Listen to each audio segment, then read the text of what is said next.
xibaar yu wér te wóor ca tàng ba abonnez-vous pour ngeen di mën di jot suñuy vidéo. dal leen ak jàmm seen chaîne bi di Buzz 221 HD kii di président Macky Sall ginnaaw ba mu daan ñëw ci bopp réew mi daa gëmloon ñu ëpp ci Sénégalais yi que ne moom ci transparence lay daal di dox daal di oote une gestion sobre et vertueuse li ni mel nag sababoon na kookee di président Macky Sall sampoon fi akub kuréel kuñ dippee CREI cour de répression de l'enrichissement illicite daal di koy teg ci réewu Sénégal di ko doon toppee ñi nga xam ne ñoom ñoo féete woon ci régime président Macky Sall maanaam ñu nekkoon anciens dignitaires yi à l'époque. waaye tamit kii di président Macky Sall ne ngir daal di xeex corruption ci propre gouvernement am dafay sampoon li ñu dippee OFNAC nag moom lu ko taxoon a jóg moo doon mu daal di topp ñi nga xam ne dañoo bokk ci régime président Macky Sall seen wàllu bopp te ñu daan luubal alalu askan wi kookee di président Macky Sall nag ginnaaw ba mu sampee woon OFNAC ci réewu Sénégal ku mu ko njëkkoon a daal di jox ngir mu daal di koy diriger du kenn ku dut Nafi Ngom Keïta moomee du kenn ku dut yaayu kii di Fadilou Keïta Nafi Ngom Keïta moomee nag ginnaaw ba ko président Macky Sall dénkee woon OFNAC kookee akub liggéey bu baax bu jéggi dayoo la doon amal ci réewu Sénégal waaye nag Nafi Ngom Keïta lenn rek moom moo nekkoon problème am te moom mooy que ne da doon jàpp ñoo xam ne dañ doon bokk ci régime président Macky Sall di daan luubal alalu askan wi daal di koy def ci rapport ba noppi jébbal ko président Macky Sall waaye à chaque fois da doon daal di gis que ne ñi daan jàpp ci ay rapport li ni mel du doon mujj fenn ci réewu Sénégal loolee nag moom moo sabab ginnaaw ba mu fi toogee ay at te amul benn mouvement mu daan tàmbale di mettre la pression dans les coulisses kii di président Macky Sall di ko doon fexe tëgg ay rendez-vous di daan fexe pour ñu gisante ngir rapport yooyee ñu daal di koy mettre à jour Sénégal yépp daal di koy gis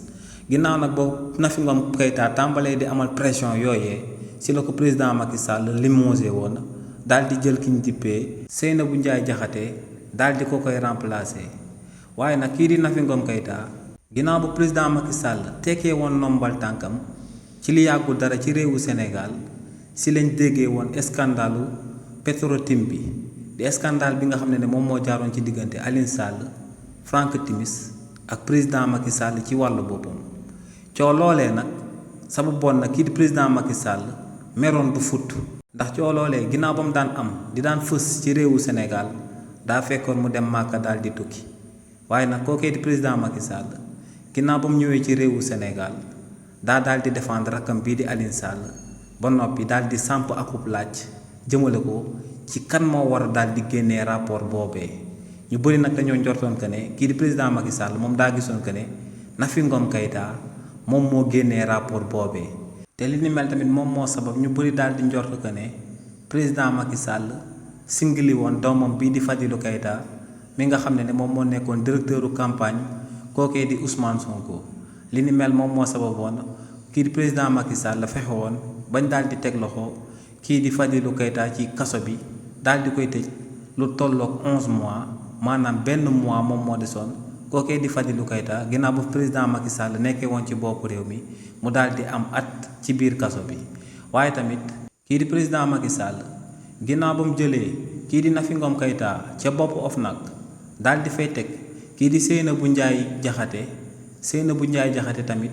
akub liggéey bu am solo lool la amaloon daal di jàpp ñu bëri ñi nga xam ne dañoo bokkoon ci régime président Macky Sall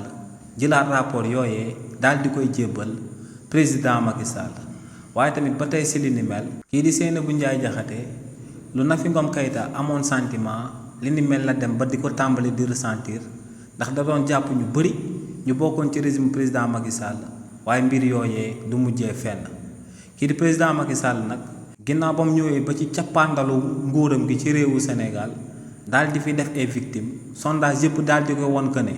élection présidentielle 2024 yi ñu la ma daal di amal bu ñu ko amalee da ciy daal di ñàkk kookee ngir daal di aar boppam waaye tamit daal di aaraale ñi nga xam ne ñoom ñoo bokkoon ci régime am te di daan luubal alal bi nga xam ne Sénégalais yëpp ñoom ñoo ko daal di bokk si la demee daal di récupérer kii di Serigne Bassirou Gueye mi nga xam ne moom moo fi nekkoon procureur de la République bu du ko yàgg liggéeyal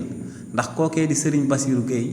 moom ci wàllu boppam ginnaaw ba mu fi daan nekk procureur de la république moom moo jël ay PV yoo xam ne waa police nationale dañ ko daal di amal ba noppi ak waa gendarmerie nationale daal di jël ay photo yoo xam ne kenn amalu ko fa jël ko daal di koy yokk ci dossier boobee te dossier boobee moom mooy coow li nga xam ne moom moo jaaroon ci diggante Ousmane Sonko ak Adji Sarr li ni mel di tekki clairement que ne kookee di Serigne Bassirou Gueye moom ginnaaw bañ ko fi tabbee ak procureur de la république moom au service de président Macky Sall la fi nekkee woon waaye nekk fi woon au service de la république kookee di Serigne Bassirou Gueye nag ginnaaw ba mu amalee ay sale boulot yu dul jeex kii di président Macky Sall pour mu daal di effacer ay rapport yoo xam ne dañ koo amaloon ci ay ñoñam ak moom ci wàllu boppam kookee dafa jëloon kii di Serigne Bassirou Gueye daal di koy tabb ca OFNAC waaye nag ba kii di président Macky Sall di daan jël kii di Serigne Bassirou Gueye di ko daan yóbbu ca OFNAC da koo daal di mayaale akub doole ndax daa daal di jël ay réforme daal di koy booleeg OFNAC ngir kookee di Serigne Bassirou Gueye même bu fekkee ne moom président Macky Sall jugee na fi ñàkk na élection présidentielle 2024 ñu génn kookee di Serigne Bassirou Gueye même waa Pastef buñ gañee bopp réew mi duñ ko mënal dara ci réforme yooyee dafa cee daal di bokkoon que ne kii di Serigne Bassirou Gueye en tant que président bu OFNAC ginnaaw buñ ko fa installé 5 ans wu mandaam yépp kenn du ko fa mën a daal di déjjati maanaam mandaam bi même décret présidentiel du sabab mu daal di fay bàyyeekoo waaye tamit dafa daal di jël OFNAC daal di jël liñ dippee enrichissement illicite maanaam ku njort que ne dafa am xaalis te nu mu ko amee lewul dafa daal di luubal alalu askan wi ne charge boobee waa OFNAC kese ñoom ñoo ci am droit toppee ci aku personnalité politique ci réewu Sénégal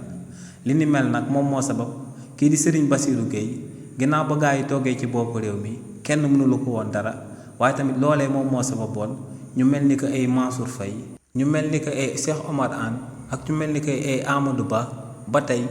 kenn mënagul dara ci ñoom ndax OFNAC moom moo amoon possibilité boobee te kii di Serigne Bassirou Gueye moom moo nekkoon ci boppu OFNAC di seetaan ñooñee ñuy gàlle yaabe nu mu leen neexee ndax en réalité li ni mel moom moo sababoon ñu tabboon ko ci boppu OFNAC waaye nag régime bu bees bi comme niñ ko waxee woon lépp lu loxo def loxo mën na koo daal di dindi te loolee moom moo sabab ñooñee tamit daal di jaar ci lu leen yoon daal di may jaar biir assemblée nationale daal di déjjati OFNAC bu fi nekkoon daal di fi jëlee kii di Serigne Bassirou Gueye daal di koy dàq ca xaj mu daal di génn ca OFNAC léegi nag kookee di Serigne Bassirou Gueye ginnaaw bañ ko jëlee ca OFNAC dañoo daal di njort que ne ñaari personnalité mun nañ koo daal di donn ku si jiitu du kenn ku dut Aline Badara Ndao mi nga xam ne actuellement député la biir assemblée nationale ba noppi daal di féetewoo ci parti bi di Pastef nekk fi ancien procureur de la république ca kéré yi waaye tamit keneen ki nga xam ne dañ ñëw daal di njort que ne mun naa daal di remplacer kii di Serigne Bassirou Gueye ca OFNAC du kenn ku dul Mouhamadou Diop mi nga xam ne moom mooy actuel secrétaire général bu ministère de la justice ci réewu Sénégal di secondé kii di Yacine Fall ñaari ñooñee daal lañ daal di njort que ne ginnaaw buñ dëjëtee kii di Serigne Bassirou Diop mi nga xam ne président Macky Sall la doon liggéeyal ñooñee mun nañ koo daal di utu ci boppu OFNAC daal di fay amal liggéey bu am solo daal di topp li ñi nga xam ne actuellement daal di nañu sàcc xaalis bu bëri bu takkoo takku ci réewu Sénégal te ba tey kenn mënul leen woon a mënut topp ndax kii di Serigne Bassirou Gueye moom moo amoon opportunité boobee daal di koy toogee di doon continuer di liggéeyal kii di président Macky Sall. xibaar yu wér te wóor ca tàng tàng ba abonnez-vous pour ngeen di mën di jot suñuy vidéo